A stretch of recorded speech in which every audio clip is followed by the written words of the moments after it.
హింసించే ఎంతటి పుణ్యాత్మక పురుషుడైనా గరుడ పురాణంలో రాయబడిన విధంగా ఎలాంటి ఘోరమైన శిక్షలు అనుభవిస్తారో మీకు తెలిస్తే ఆశ్చర్యపోతారు. మహాభారతం, గరుడ పురాణం, మానుస్మృతి ఈ మూడింటి ప్రకారంగా భర్త తన భార్యతో ఈ 10 విషయాలలో అస్సలు హింసించకూడదు. ఒకవేళ హింసిస్తే అతను 7 జన్మల కర్మను మూటగట్టుకున్న వాడవుతాడు. అసలు మానుస్మృతి, మహాభారతం, గరుడ పురాణం వీటికి ఈ పేర్లు ఎలా వచ్చాయి? వీటి ప్రత్యేకతలు ఏమిటి? ఎలాంటి తప్పులు చేస్తే ఎలాంటి శిక్ష అనుభవించాల్సి వస్తుందో ఈ మూడింటిలో క్షుణ్ణంగా రాయబడి ఉంది. నంబర్ 1, భార్యను శారీరకంగా గాని మానసికంగా గాని అస్సలు హింసించకూడదు. ఒకవేళ హింసిస్తే భర్త ఆయుష్ తొందరగా తగ్గి అతన్ని మరణం వెంటాడుతుంది. అంతటితో అయిపోలేదు. మరణించిన వెంటనే అతని ఆత్మని రౌరవ నరకానికి పంపుతారు. రౌరవ నరకంలో రురు అనే అతి భయంకరమైన సర్పం ఉంటుంది. ఈ సర్పం భార్యలను హింసించిన పాపాత్ములను నిత్యం కాటు వేస్తూ భరించరాని విషాన్ని చిమ్ముతూ భయంకరమైన నరకాన్ని చూపిస్తుంది. ఇది గరుడ పురాణం 7వ అధ్యాయంలో రాసి ఉంది. గరుడ పురాణ శిక్ష అయిపోయిన తరువాత భార్యలను హింసించిన భర్తలను మానుస్మృతి ప్రకారంగా మరో శిక్ష ఉంటుంది. అతనికి మరల మానవ జన్మ ఇస్తూ ఆ జన్మంతా అతను గతిలేని ఒంటరి వాడిలా కర్మను మూటగట్టుకున్న పాపిలా రాత రాయించుకొని మరో జన్మ ఎత్తుతాడు. ఈ శిక్షలని మీకు ఓకే అనుకుంటే మీ భార్యలను హింసించండి.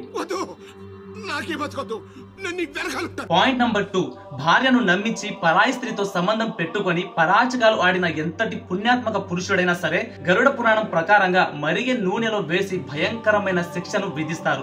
ఇలాంటి వారిని యమదూతలు దగ్గరుండి మరీ హింసిస్తారు.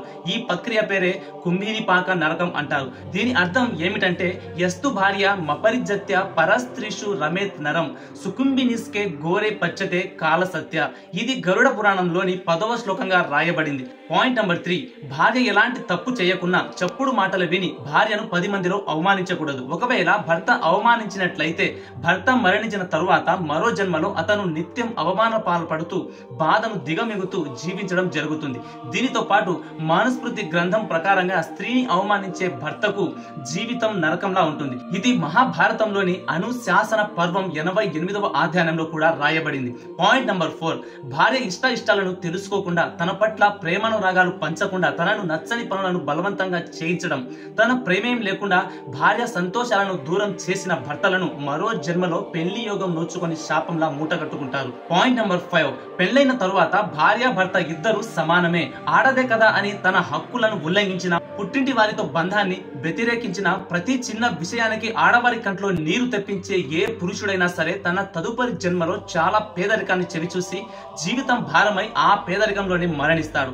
పాయింట్ నంబర్ 6, అతి కామ కోరికలు కలిగిన భర్తలు భార్యలను కట్టు బానిసగా చేసుకొని తమ పైశాచికాన్ని చూపెడుతుంటారు.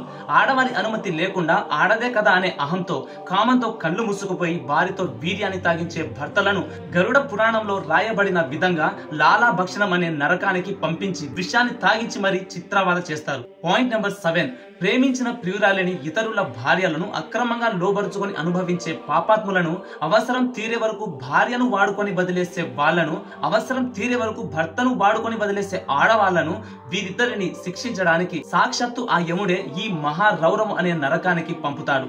ఈ మహారౌరవం అనే నరకంలో శిక్షలు వేరే లెవెల్లో ఉంటాయి. పాయింట్ నంబర్ 8, వాయు వరుసలు లేకుండా శృంగారానికి అలవాటు పడే స్త్రీ పురుషులను, వరుస కాని వాళ్లతో అక్రమ సంబంధం నడిపే పాపాత్ములను శాల్మాలి అనే నరకానికి పంపిస్తారు. శాల్మాలి నరకం ప్రకారంగా వారికి శిక్షలు చాలా దారుణంగా విధిస్తారు. పాయింట్ నంబర్ 9, ఎవరైతే ఇతరుల భార్యలను, వారి పిల్లలను ఆస్తి కోసమో వేరే ఇతర సుఖాల కోసమో అపహరించి జీవించినట్లయితే గరుడ పురాణం ప్రకారంగా వారి కనుగుడ్లు పీకి చీకటిని అనుభవించే నరకాన్ని ప్రసాదిస్తారు. పాయింట్ నంబర్ 10, మన హిందూ సాంప్రదాయాల ప్రకారంగా ఒక స్త్రీ తన భర్త పిల్లల ఆనందాన్ని కోరుకుంటుంది. బిడ్డల కష్టాన్ని తన కష్టంగా మార్చుకొని వారి బాగోగులు చూసుకుంటుంది. బిడ్డల తర్వాత అంతటి ప్రేమను పంచేది భర్త పైనే. భర్త బాగుండాలని, బాగుపడాలని, దీర్ఘ ఆయుష్ కోసం స్త్రీలు ప్రార్థించడానికి ముందుకొస్తారు. ఉపవాసం ఉండడం మొదలు పెడతారు. ఇతర ఆచారాలకు కట్టుబడి పూజలు, పునస్కారాలు, హోమాలు, వ్రతాలు, యాగాలు, త్యాగాలు, మౌన వ్రతాలు, మౌనంగా ఉండడాలు ఇవన్నీ భార్య భర్త కోసం, వారి పిల్లల కోసం చేస్తూ నిత్యం నలిగిపోతూ ఉంటుంది. అలాంటి భార్యను హింసిస్తే పాపం తగలకుండా ఎలా ఉంటుంది? ఉంటుంది. ఒక్కసారి మూఢనమ్మకాన్ని పక్కన పెట్టి లాజికల్ గా ఆలోచించండి. మన ఆలోచన మారితేనే మన నడివడికలు మారుతాయి. మనం నడుచుకునే పద్ధతిని బట్టి మన సమస్యలు ఉంటాయి. ధర్మం, కర్మ, కాలం ఈ మూడే మనల్ని నీడలా వెంటాడుతుంటాయి. మనం ధర్మంగా బ్రతికామా, పాపాలు చేసి కర్మను మూటగట్టుకున్నామా అనేది కాలమే నిర్ణయిస్తుంది.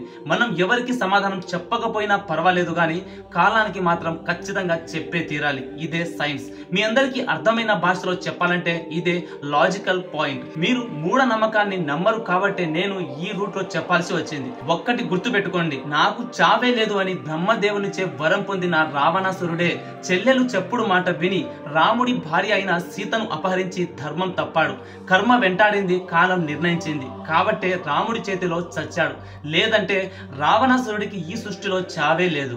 ఇప్పటికీ మన ధర్మశాస్త్రంలో పాప పుణ్యాలు లెక్కించబడి మన ఆత్మను వివిధ రకాలుగా శిక్షలు విధించి మనల్ని మరలా ఈ భూమి మీదకు జన్మించడానికి ఈ గ్రంథాలే నిదర్శనం. అందులో మొదటిదే మానుస్మృతి శాస్త్రం, అంటే మానవ ధర్మశాస్త్రం అని పిలువబడే ఒక ప్రాథమిక గ్రంథం. హిందూ మతంలో ధర్మం, విధులు, హక్కులు, చట్టాలు, ప్రవర్తన మరియు సద్గుణాలను వ్యవహరించేదే మానుస్మృతి గ్రంథం.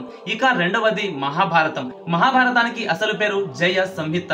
దీనిని గణేశుడు రచించాడు, మహర్షి వేద వ్యాసుడు వివరించాడు. ఇక మూడవది గరుడ పురాణం. శ్రీ మహావిష్ణువు తన వాహనమైన గురుతాత్మునికి ఈ పురాణాన్ని ఉపసంధించడంతో ఈ పురాణానికి గరుడ పురాణం అనే పేరు వచ్చింది. ఈ పురాణంలో మరణాంతర నరకలోకం, పాపాలకు శిక్షలు, ప్రాయశ్చిత్తం, పుణ్యం సంపాదించే మార్గాలు, పితృకార్యాల గురించి వివరించబడ్డాయి. సో భర్తలు ఇప్పటికైనా మీ భార్యల విలువను గుర్తించి ప్రవర్తించండి. చెడుదారులను తొక్కి పాపాలను మూట కట్టుకోవద్దు. మీకు విషయం తెలుసా, భార్యలను హింసిస్తే ఎలాంటి శిక్ష పడుతుందో అని చెప్పినందుకు అంటే నాకు మీలో ఎవరో ఒకరి భార్య నన్ను కామెంట్ లో ఖచ్చితంగా తిడుతుంది. ఎందుకంటే కొంతమంది భార్యలు వాళ్ళ భర్తలపై చాలా ప్రేమానురాగాలు కలిగి ఉంటారు. వాళ్ళని ఎంత హింసించినా వాళ్ళ భర్తలు మాత్రం బాగుండాలి అని కోరుకునే ఆడవారు ఈ భూమి మీద చాలా మంది ఉన్నారు. అలాంటి ఆడవారు ఈ శిక్షలని తమ భర్తలకు తెలిస్తే బాధపడతారని నన్ను ఎలా తిడతారో మీకు తెలుసా? మా మొగుళ్ళు మా ఇష్టం, మధ్యలో నువ్వెవడుగా చెప్పడానికి అంటారు. అయితే వీడియోకి టైటిల్ మాత్రం ఇదే, పోస్టర్ మీద కూడా ఇదే టైటిల్ ని పెడతాను. మీరు మరిన్ని అప్డేట్ పొందాలంటే కామెంట్ లో పార్ట్ 2 అని మెన్షన్ చేయండి. లేదా గరుడ పురాణం గురించి, చాణక్యుడు గురించి మనం కొన్ని వీడియోలు చేశాము. ఈ వీడియోలని ఒకసారి చూడండి. వీడియోకి లైక్ చేయడం మర్చిపోయి ఉంటే ఇప్పుడే లైక్ చేసేయండి. అండ్ ఎవరైతే మన ఛానల్ ద్వారా అప్డేట్ పొందాలనుకుంటున్నారో వారు మాత్రం ఛానల్ ని సబ్స్క్రైబ్ చేసుకోండి. That's all for today. ఇలాంటి ఇంట్రెస్టింగ్ ఫ్యాక్ట్ మీరు మరిన్ని తెలుసుకోవాలనుకుంటే మన ఛానల్ ని ఇప్పుడే సబ్స్క్రైబ్ చేసుకొని పక్కనే ఉన్న గంట సింబల్ ని ఖచ్చితంగా ఆన్ లో పెట్టుకోండి. నేను ఏ వీడియో పోస్ట్ చేసినా మీకు నోటిఫికేషన్ ద్వారా మీ మొబైల్ వచ్చేస్తాయి. ఇంకొక మంచి ఎపిసోడ్ తో మీ ముందు వచ్చేస్తున్నంత వరకు సెలవు. బాబాయ్. Have a nice day. Next video మంచిది.